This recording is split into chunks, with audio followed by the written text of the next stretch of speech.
If you've ever set up your rifle, just like someone else's, not because it worked for you, but because it worked for them, go ahead and hit that subscribe button, guys. Like and comment. Comment section is out of control. Do your thing. I will do nothing to stop you if you guys are looking to support the channel. The biggest supporter of the channel right now is Big Daddy Unlimited. Big Daddy Unlimited is like the Costco of the gun world, 99 cents for the first month. After that, price goes up. Also, Big Daddy Unlimited are the proud sponsors of my new range. Big thank you to them. If you're looking to get bags, gloves, gear, we have Vertex, and of course, LEX ammunition for all of your ammunition needs. Ladies, gentlemen, and my often forgotten, but not by me, M203s, welcome to the channel. Today we have some very special guests. I'm gonna go ahead and invite them on right now. Okay. Come on, guys. So we have Kevin and Aaron from Fieldcraft Survival. I'm gonna go ahead, I'm not gonna steal their thunder. I'm gonna allow them to introduce themselves. Kevin, go ahead and take it away, man. Glad to have you on the channel again, by the way. Yeah. Aaron, thank you for coming out, dude. Yeah, man, thank you. Go ahead. Yeah, great to be here. Always have a good time. We came up here a couple of months ago, did some long gun stuff, and we're up here conducting some training. So we came out here, beautiful Washington, to hang out and talk about guns. Always a good time, the lake and everything. Yeah, so beautiful. It's a hard life. Yeah, I'm Kevin Owens. I'm an instructor for Fieldcraft Survival. Just retired about 3 months ago from the Army after 24 years, 6 years in the infantry, 18 in special operations. Before that, grew up in Ireland, spent 7 years in the Army in Ireland in special operations. Did a little contractor thing when I was between armies, and here I am. I'm still doing it. When you were in the Irish Rangers, what years was that? I was in the Irish Army. I spent 2 years in the infantry, 85 to 87. I was not even sperm. I was in uniform when you were in liquid form. Yeah. I was born in 86. That's crazy. Yeah, and then I went to special operations, a counter-terrorist unit, and I was there from about 87 till 92 when I got out. Then worked as a contractor in Africa for a little bit, and then I went into the US Army as a private E1 in 1996 and retired 3 months ago. So awesome. That's incredible. Aaron, you want to go ahead and I mean, how do I follow that? All right, Aaron, go ahead. Awesome. What's up, guys? Aaron Taylor. I'm one of Fieldcraft Survival's newest trainers and instructors. I was in the SEAL teams right out of high school. Did that for about 10 years. Left about right at 5 years ago. Did some contract work, the whole anti-piracy stuff overseas. The whole Captain Phillips was pretty cool. Went on to some other PSD work, personal stuff, and got back to Texas and actually met Fieldcraft, went to one of their courses, met them, loved it, and then got indoctrinated, I guess, into the family and into the tribe. It's been awesome. Truly. One of the goals of Fieldcraft is to get instructors from different fields, right? So it's not all Army guys. We got Navy, we got a lot of police officers, SWAT, so we get that. Any Air Force guys yet? Not yet, but hey, you can apply. You got to bring all your guns with you. But yeah. Fair. So we try to get a broad range of experience, so you get that different look. Because I've never been a police officer, I can't speak cop, but we've got guys who are undercover cops or SWAT cops who help kind of move that mentality of police officers, because you know most of our experience downrange is with bad guys, and the rules of engagement are different. Of course. Well, guys, today I was hoping that you guys could take your experience, and you do have, to be clear, a lot of experience carrying rifles and carrying weapons into combat, into war. I wanted you guys to just talk to my audience a little bit about setting up a professional fighting rifle, things that you've done, things that you've seen overseas, things that you've seen here, trends, just kind of what would be your ideal, what's good, what are some things that you should do, shouldn't do, you know, just kind of get into it. You know, I love having subject matter experts like yourselves on the channel just to talk about a different perspective from what I can offer, because you know, your experience, I mean, just single alone is, you know, on some, you know, massive scale, larger than anything I have. So, you know, obviously I can't thank you guys enough for being able to impart some of this knowledge to my guys, but man, anything that you guys have to offer on this, we'd be very happy to hear it. Sure. You want me to start? Yeah, go ahead. Okay. Basically, over my experience, like we went from, I started with the FNFAL 7.62 rifle in Ireland. Yeah. We moved to the Steyr 5.56 in the infantry when I was there. And then I went to special operations, and we had a whole host of H&K weapon systems, MP5, HK53, PSG1, the list goes on. I will tell you that there's probably no perfect setup of a rifle for every scenario, right? Precisely. You've got to do the best you can with the equipment you have and the equipment that you're issued. So if you're running in Afghanistan, if you're running and gunning, you probably need something like a 6.5 or a 7.62 to be able to reach out and touch people. Yeah. Now, the argument that 5.56 doesn't kill people, I beg to differ. I've killed a lot of people with 5.56. All right, it's especially the new 8.55A1 round that the Army have developed. It's a phenomenal round for knocking people down. Great round. So when we were running and gunning in Baghdad, for instance, we back then were running CQB guns, like 10-inch CQB guns, 10.3-inch Mark 18s with a red dot on top, because it's so fast. A red dot is so fast for running through the house and engaging targets, right? And then when we went to the roof, we had an SR-25 or an M110 7.62 sniper rifle on our back in like an Ebro stock bag, and we'd pull it out and we'd go to work. This does both of those things very, very well. So this is kind of the latest and greatest what SOCOM are running. They're going away from the 10.3 guns and going to 11.5. There's been some ballistic testing done lately. Obviously a longer barrel, like a 14.5 or a 16-inch barrel. We got a 14.5 on here and we got an 11.5 on this one right here. So obviously a 14.5 is going to give you more muzzle velocity, which launches your round faster, gives it a flatter trajectory, gives it more stopping power. It's in the air less, getting affected by wind. But if you need a short gun for CQB, 11.5 is a good way to go. It's decent ballistics, but it's short enough that when you put a suppressor on it, it doesn't become obnoxiously big. Absolutely. So basically with this setup right here, this is 14.5. This is pretty good. This is a really good setup for fighting in the city, because I can rotate this sideways and I got a red dot mounted. There's pros and cons to having the red dot mounted on the side as opposed to the top. On the top, or on the side rather, if I rotate that gun, I maintain cheek to stock well, and it's very easy to pick up that red dot. Whereas if it's up here, sometimes I gotta lift up and I gotta find it a little bit. Which one do you prefer? You know, I've heard a lot of very impassioned arguments for both. But obviously this being my rifle that I use a lot, I like the 45 degree. And to be clear, in case you guys are wondering, this is a Badger Ordnance mount right here, and they have an integrated 45 degree mount for your offset optic. And we have an Aimpoint T2 right here on the side, just so you guys are aware. But so as we're getting to these low power variable optics, what are you kind of doing, Kevin, when it comes to these? Are you keeping these at high magnification? Because I've heard an argument for both working, because it goes from 1 power to 10 power. Do you go from, you just keep it at 1, do you just keep it at 10 and roll over to that dot when needed? What are kind of the SOPs or kind of things that you generally recommend to people? So what I'd recommend is, if I don't have a 45 degree offset sight, when I transition from a target, let's say there's 2 targets out there, one's at 400 and one's at 600. As I transition, if I'm on full magnification here, I'm looking through a tube and I'm trying to find the target, right? So I got to power down to give me a wider field of view, find the target and power back up. That's time consuming. With this red dot, all I've got to do, I shot that target at 4, I'm going to 5, all I got to do is roll this, put the red dot on it, and as soon as I snap it back up, my crosshairs are lined up and I'm ready to go. That's a really good argument for having the offset, because when you have that top mounted, you have to break cheek weld to get up. Yes, and breaking cheek weld builds inconsistency, and it's just a bad idea. I found that transitioning from target to target with a red dot on 45 is super fast and very efficient. It's also really good for clearing a room and doing CQB. I can run through like this, and my head is up right, I have both eyes open, and I can gauge close targets out to 100 yards, and if I need to go further, I'll go back to the optic. But especially for movers, I can put this on a lead edge of a mover at 100 yards and drop them like that. Whereas when you're looking through a tube, it's much harder to find a target. Absolutely. You know, and we've talked a lot about upright head positioning when you have your optic. So this particular optic is at a 170, as is the red dot on this one right here. We have a Aimpoint Comp M5. So do you guys want to speak a little bit to kind of optic height and what you generally recommend? I mean, feel free to take it away, gentlemen. So traditionally, the time that I spent in, we had them lower, but now that they have this riser on here that's actually quite a bit better whenever you're rolling through, so that you're not so hunched over.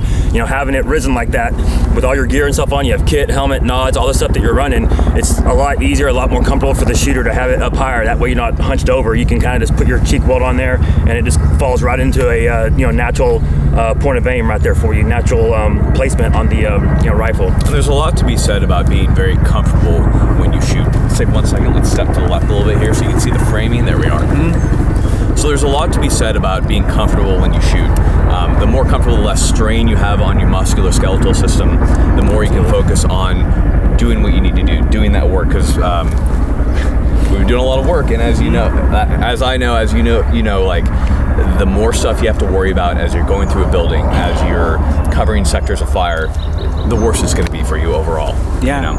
a lot of these things that you know, we do now are based off mistakes that we made in combat, and luckily it didn't cost us our lives. But I've made some huge mistakes over the years in running and gunning. I cleared it with a 10.3 inch gun. I cleared a house one time, went to the roof, and was getting fired at by 5 different locations, and they didn't know where we were, and they were kind of probing. Yeah. And eventually a burst came over my head, and I returned fire with a 10.3 inch gun at night on a roof with no suppressor, and the flame is like this big at the end of it. Yeah. And what they were probing to try and find us, and I took the bait like a jackass, and I returned fire, and then all 5 positions opened fire on me, and luckily didn't hit me. But a suppressor is absolutely essential when you're on a rooftop, or when you're trying. And people think signature reduction is purely the sound, okay? Yeah. Most suppressors will go to about 140 decibels, which is considered ear safe by OSHA, but it's not about the sound suppression as much as it is about the muzzle flash and keeping that signature low when you're engaging at somebody from inside a room or up on the rooftop in low light conditions. You know, and that is a common misconception about suppressors. A lot of people have all these tests and they talk about the sound, like how loud is it? Oh, it's 140 decibels. Ooh, this one's 139.8. I'm like, that is one portion of what a suppressor does, because it is complete reduction of the signature from the rifle. And the big thing is that flash suppression, like you just talked about, because as good as a flash suppressor is, even on a 14.5, you're getting a little jet of flame coming right out the front. Especially if the enemy of night vision. Oh, right, yeah, absolutely, 1,000%. Do you want to speak to that a little bit, Aaron? Absolutely, I totally agree. You know, having that on there, I would argue that having a suppressor for you know, for the actual flash reduction would be even more important than the actual sound. I don't think that suppressors make it so much quieter as it's just a different sound. Yeah. And that's, you know, really helps a lot. Absolutely. Now, in your time when you're on the SEAL teams, were you guys running suppressors pretty consistently? Always. We were always suppressed. Even on like the Mark 48s and stuff? On the 48s, no. Okay. DAMNEC does. DAMNEC runs suppressed 48s and 46s. Okay. And, there's a lot of work being done now at SOCOM and the Army in Picatinny on machine gun suppressors. Interesting. And it's obviously amazing. It's a lot of heat, a lot of rounds, burning those up, but they're making suppressors now completely out of Inconel, and they're very close to making a machine gun suppressor. And again, it's about the signature reduction. 1,000%. Now, when it comes to suppressors, a lot of people want to know good brands. What are some brands you guys have experience with when it comes to suppressors that you would generally recommend? So suppressor technology has not really evolved. Some people have tried different things to make it more flow through, so you don't get as much the shit back in the shooter's face. But when I worked at SOCOM, we've tested everything. We run Surefire suppressors. When we bought them, we bought a shit ton of extras and put them on the shelf thinking that we'd shoot these things out. We've almost sent none back. They'll take a lot of rounds, they're very durable, and they're about as good as it gets right now. This one's got 80,000 on it. Does it really? Yeah. Wow. Yeah. They're fine. They run forever. I mean, there's tons of other good brands, but obviously Surefire, Knight's Armament, those are ones that I'm very familiar with that have just been through the gamut. They've proven themselves overseas and all that type of stuff. SOCOM have a very rigid test for suppressors for durability, and I remember testing this particular one here, and I won't get through it all, but it's mag after mag after mag, because you can't fail in combat, right? And the last mag out of this series is a full auto dump of 30 rounds, and I remember looking, and the suppressor was on fire at the end, you know, and it took a licking and kept on ticking, man. That's awesome. A great suppressor. There's a lot to be said there for sure. Absolutely. You need to find what it is that like you need. Like, do you want to get a suppressor that a Green Beret or like a Navy SEAL has? Well, we have different needs versus what your needs are. So you can get a super expensive high-end, very, very durable, a little bit heavier, or you can go more civilian, lighter, less durable, but there are pros and cons to different different styles of suppressors. So just find whatever it is whatever your needs are, and I would recommend go with that. But you can't go wrong with Surefire and with Knights Armament. That's a great point. Like, just because SOCOM pick it or the Army pick it, we have very specific requirements for what we do, and it may not be exactly what you need. 1000%, I definitely agree. So kind of go over into the optics and our muzzle devices and barrel length. So out here front on all these rifles, we have a lot of shit going on. So the question that I always get is, what is all this stuff for? You want to go ahead and take it away? You have so much experience on this stuff. Sure. So I posted a picture I got to show you, but it's of the MP5 back in the 80s, and it had a version of this, but it was the size of this or bigger. It was an aiming lamp, it was called, right? So this is an illuminator. It has an I squared infrared laser on it that can only be seen with night vision goggles. It also has a vis laser, and then it's got varying powers. So basically, if I'm fighting at night, I have night vision goggles on, I turn on the laser, and it gives me an illuminated area that can be seen with nods with a dot in the middle. And where that dot is, the bullet goes.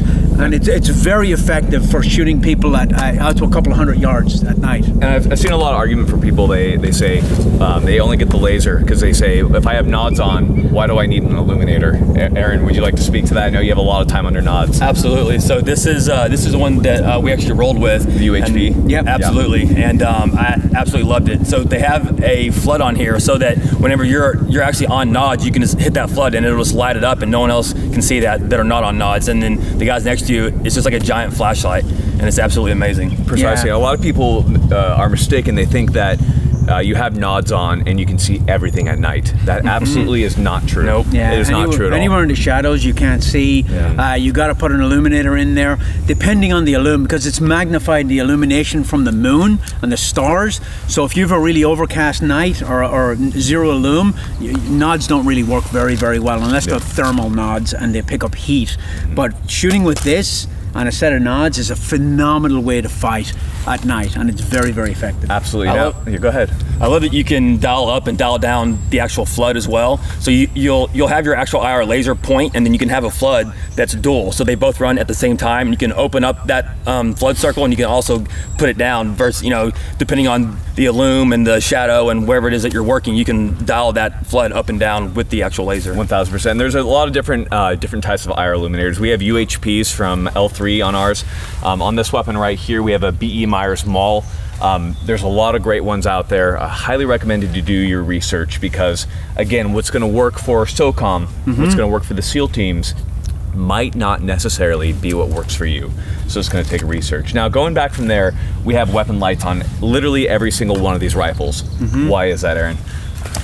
You never know when you're going to need a white light. You run into a room and it's the lights are on. You're either looking up down below your nods, or you're pulling them up depending on your actual situation, and then being able to click that white light on and see that when you're not on nods, or if different shadow situations, it's just really nice to be able to have that on there. 1000%. Yeah, same thing. Like we try to stay on their nods as long as possible for CQB, but in the case of SF, a lot of times we work with an indigenous force that don't have nods, so they're running white lights. So when we go loud after we move to the last cover and conceal position and hit a target, we'll go white lights in the house until we get sector secure, and then we'll turn all the lights on and search for intel. Absolutely, very awesome. So when it comes to that, is there anything else that you want to kind of speak to when it comes to fighting rifles? Maybe about ways you've had your setup in the past, anything like that? So the rails have come a long way too. Everybody's going to a much smaller, thinner, lighter rail, and USCCA just down selected a Geisley rail that's really thin that you can. That's one right there. So you can move your attachments wherever you want, and so if you want something side mounted, you can put a little piece of M-LOK rail in there and you can move it that way. The downside to a lighter, smaller rail like this, it does get hot once you shoot a lot, but that's just physics, man. We have no way to mitigate this. This is a Surefire War Comp, which is actually really good at mitigating signature at night, but it's not perfect. It's better with a suppressor. This is a 1 to 10 Vortex. SOCOM just down selected a 1 to 6 Sig Tango, and they also have that one, which is a 1 to 8 Night Force, which is a phenomenal optic. It's really, really cool. So the question is, I get a lot, is where do you zero a low-powered variable optic? Okay, well, it depends on your application, it depends on the caliber, and it depends on the reticle that you have in your optic. If you have a BDC reticle, which stands for bullet drop compensator, it's lined out ballistically for each range, so 2, 3, 4, 5, 6. So if you look at your reticle, and the first line below your crosshairs is 3, then your crosshairs is everything out to 200 yards, and then you would obviously aim higher and compensate for gravity for 3, 4, and 5. Okay, so if you want a 200-yard point blank zero, you zero at 50 yards. Get a nice tight shot group at 50 yards, and you'll hit everything out to 200 yards with your crosshairs, and then you elevate for 3, 4, and 5.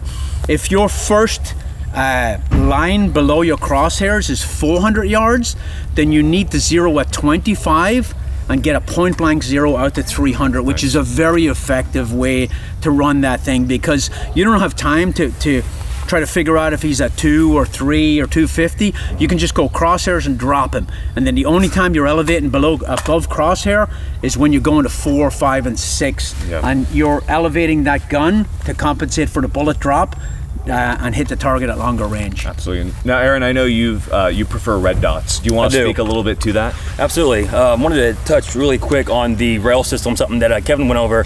You know, they are making these brand new rails that are a lot slick, and they're a lot cleaner. I love it. I would recommend wearing gloves with it. They're a lot more modular. That's what's cool, is that you can change up stuff quite a bit more than what we could in past times. When I first started out, we were running these big old quad rails, right? And it's just a lot going on. Cheese grater, right? Is just screw up your hands and stuff wearing gloves, right? So one thing that I like to do is, if you're ever scaling walls, well, for all your military guys, climbing walls, fences, stuff like that, I like having the part, whether you're a right-handed, left-handed shooter, having it, whatever's gonna be close up against your body, having it slick. And this is actually set up perfectly to the way that I would run it, being able to like tighten down your sling and run it slick, and whether you're scaling stuff or picking stuff up. Having the ability to actually cant your white light or your laser or whatever it is that you're running, being able to can it like that makes it a lot better for your actual clamp as well, for the way that you're holding your rifle.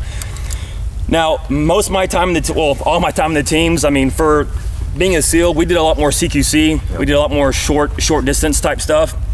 So most of my experience is with a Eotech, but the aim point, actually, I'm kind of starting to go more towards this. It's a lot better. I love that this is actually risen. Again, whenever it's risen like that, something that I didn't say earlier was that if you're hunched over and this is lower, it kind of seems to pull your attention down, like where you're kind of more funneled vision. When it's up like this, it kind of like gives you more of a upright posture, and it opens up your field of view. I can see guys to my right, to my left a lot more. My peripheral vision and just my overall situational awareness is a lot more open with that. We also ran these Eotech Magnifiers on here. Some guys like them, some guys don't. I would always run it, but then inevitably every time it would get on my nerves. I would just end up taking it off, throwing it in a cargo, and not even rolling with it. Well, the nice thing about the magnifier is that you can pull it off, pull it on. You don't have to zero the magnifier, because it sees through the zeroed optic. So they're pretty handy to have. Like if you don't want it, you just pull that bitch off. But I have used it sometimes, and it's cool because it just flips up and right back down. So if you're ever on the magnifier and for whatever reason you want to come off, it's real quick just to take it off. But then you're adding extra weight, how much magnification, and that's where I'm personally starting to go more towards Kevin's system right here, having a red dot at a 45 cant on an actual 1 to 6, a 1 to 8, maybe a 1 to 10. This really is the future, guys. This is awesome.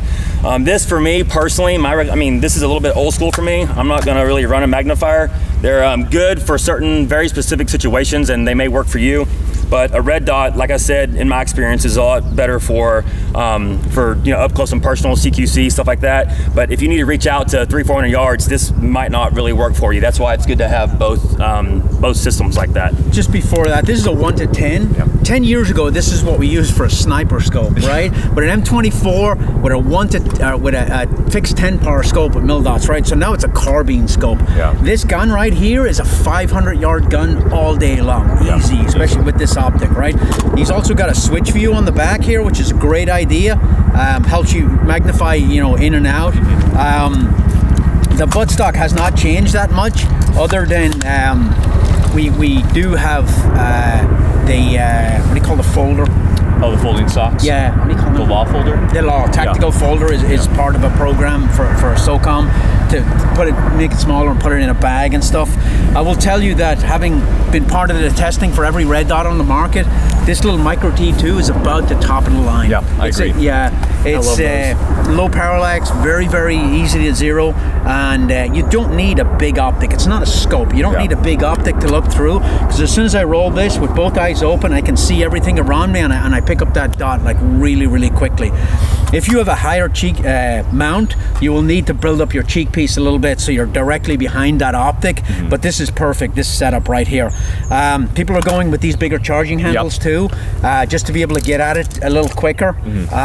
Some people run side chargers even on carbines, which I do like that, because I never really liked this system right here. It does keep everything slick and tight, but I kind of like a side charger. I understand.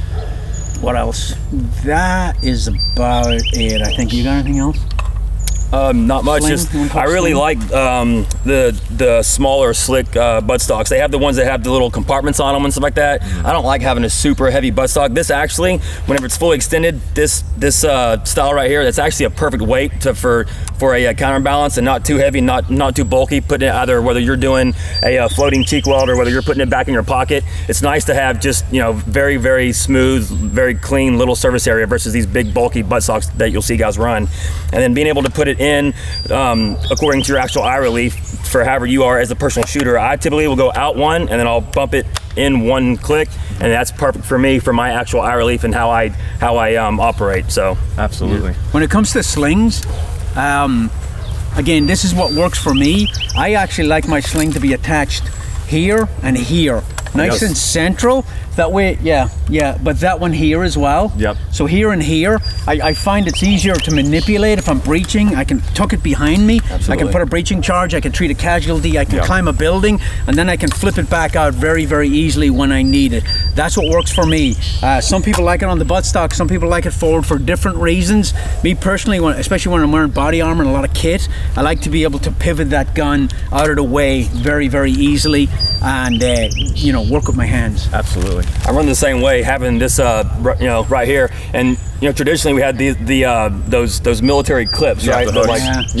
Those were always annoying to me. You're always trying to. It's just these new QD points are so amazing. You literally can put it on there. You don't have to push a button. You just push it in, and it snaps right in. So if you do need to go to a different point with it, it literally takes a half second. It's super easy to do that and put it right back in you know, wherever you want to run it. And having these slings that are a little bit thicker like this, so when I first started, I would just run 1 inch. I would essentially make, you know, my own sling, but having this bigger one makes it a lot easier for me, whether I want to have crossbody, whether I'm climbing a caving ladder, whether we're boarding ships, you know, usually SEALs versus Green Berets, right? We're doing a lot of shipboarding stuff, a lot of CQC. It's easy to switch to a necklace hang position, and then if I need to go to my back position, having this bigger, thicker, semi-padded sling makes it, you know, just a little bit easier. And right, seconds or minutes whenever you're getting shot at, right, when you're doing stuff, it's a lot easier to have that and be able to just maneuver that a lot easy. And then having these tabs on here, and then whether you're taping it up or whether it's just clean for you, I recommend having it as clean as possible,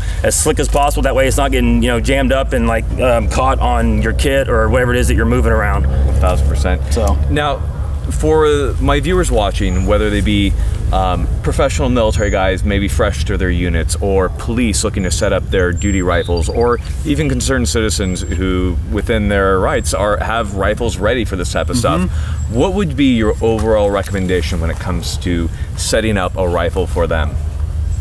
Go ahead. Go ahead. I think, personally, what I've learned over the last 15 years of running and gunning and doing this, I like this style setup right here. So if you're doing in-home CQC type stuff, yeah, the 10 inches sexy, right? A 10, 11, those are sexy. But from 11.5 to what, about a 14.5, you're not going to change very much on your actual on your ballistics. people always ask me, you know, should I get 11.5 or 12.5? I mean, 11.5 to about a 14.5, all your ballistics are going to be about the same. When you get shorter, like in a 10-inch or like a 9, sometimes guys will have like a 9.75, right? You'll start losing a lot of your ballistics out past 100, 200, 300 yards. I mean, you can still work with that, but it's going to be a lot more challenging. Having these mid-ranges with a 1 to 8, a 1 to 10 power with a 45 red dot, that way if you're in a house, and whether you're military, law enforcement, or you're just a dude protecting your family, come November 2nd, if stuff hits the fan, you're just going to be protecting your family, protecting your community, your tribe. You can be in a house doing self-defense, or in a house as a law enforcement officer, as military doing CQC, and as soon as you come out that house, if you have to reach out to 200, 300, 400, 500 yards, it's nice to be able to have something that is, you know, and then a little bit more ballistic length past the 10-inch, but not quite a 16 or 18, something so long, more like a long gun. You know, 11.5 to 14.5 is going to give you that still shorter barrel maneuverability, but also long enough to be able to reach out to distance a little bit further if you need to. Absolutely. Yeah, I agree. This to me is a perfect setup. Whether you're a cop and you have this in the trunk of your car, that's my favorite setup right here. Yeah, I'm gonna keep this. He said he would give it to me. So, but a 1 to 6, a 1 to 8, a 1 to 10, red dot sight offset. I can do everything with this that you can do with that, and more. But I can do so much more with this than you can do with that, right? And Aaron's right. Between 11.5, 14.5, for the ranges you're engaging targets, your ballistics are not that different. Like those better ballistics really pay off when you're reaching out at longer range. Back in the day, because I've been doing this so fucking long, we used to run with MP5s, right? An MP5 is a glorified pistol, right? Yeah, and I love it. It's a beautiful gun. It's a Rolls Royce. But I remember being in Somalia running an MP5 and getting shot at from 400 meters away and trying to return fire at that distance, right? And then I went back to a captured weapons facility. I threw the freaking MP5 in the corner and I got a Galil with a folding stock, and I rocked that thing for the rest of the trip, right? So when an MP5's good inside the house, right? But I have to get to the house. I may be fired at from a couple of 100 meters away while moving to the breach point, or when I break out of my house, if freaking people are coming to get me and I gotta fight. I can do everything CQB. Look at that, it's not that big, right? I can do everything CQB related very, very efficiently, but I can also reach out and touch someone at 500 yards all day long. This is a really good setup, but get the training that you need to run it, okay? If not with us, with somebody else, but get trained. Of course, with Fieldcraft, though. Yeah, of course. And that's always my final point. If you don't have training on these guns, nothing's gonna matter. You are the weapon, right? These, of course, matter. You need to have something good, something that's gonna work and makes sense, but if you have no training behind a gun, none of it's gonna matter. So get out there, get training. Fieldcraft Survival, Cogworks, Bear Solutions, tons of great guys out there to get training from. Make sure you get out there and you do that stuff. Ladies and gentlemen, thank you so much for watching. We've got nothing else for you guys. All right. Thank you. Final thing, though. What? Final thing, Kevin. Yeah. I leave this to my guest members now. I want you guys to give my audience a little piece of dad advice. It's something I always do for them, just a little piece of life advice. Yeah, I'm going to put you on the spot right now. Yeah. Either you or Aaron. Yeah. Give them a little piece of life advice. Up to you. Keep shooting until the target's no longer a threat. Fair. And there you have it, ladies and gentlemen. Thank you so much for watching. Love you guys. Thank you for getting out here, for watching these videos. Tons of more great stuff coming with Fieldcraft Survival in the very near future. Make sure to check them out. Where can they find you guys at? Yeah, fieldcraftsurvival.com, on Instagram, Facebook. We have a webpage. We have tons of training lined out. It's selling quickly because of the craziness that's going on now. Yeah. People are looking to get trained and get prepared for disaster. We don't just do shooting. We do all kinds of stuff. We do driving, defensive driving, off-road driving, medical training, survival training. We do bug-out class. We do pistol, carbine, long gun, long-range carbine. We do CQB for police officers. We train military. We do a lot. We've got a great team of guys. We do a lot of diverse stuff. But our mission statement is to prepare citizens for the worst-case scenario. Absolutely. Awesome. That's cool. That's wonderful. Now, how do we find you guys specifically on Instagram? Kevin.p.owens on Instagram, and Aaron Coulter 212. Nice. So go ahead and check those guys out. Very last thing I'll say to you guys, if you've gotten this far into the video, a big shout out to Survival Dispatch. No, you're good. You're good. Survival Dispatch is a website to find survival information. It's awesome. Highly recommended to check them out. I'm a formal survival specialist in the Air Force, and like, That survival stuff is so important because these are skills that children used to have in the 1800s, but we've lost it due to our modern way of living. So go check it out. Final shout out to my Patreon people. Thank you so much. You are the wind beneath my wings. Love you guys. Take care. Be safe out there. All right. Cool. Thank you. Perfect. Yeah. Thank you so much. Oh yeah, brother. That was awesome.